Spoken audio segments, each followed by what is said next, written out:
fully auto. Let's find out, see what happens. Yep, right.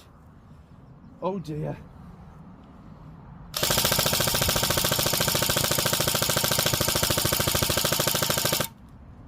And I'm out already. Alright, fair enough.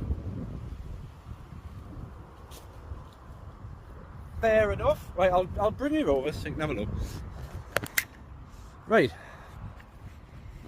So, which you already know, 357, decent chip in it, 1911, similar type of stuff, and that's pretty much all the airsoft's done.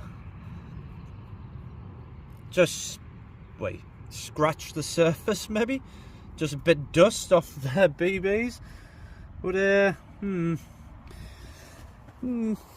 right.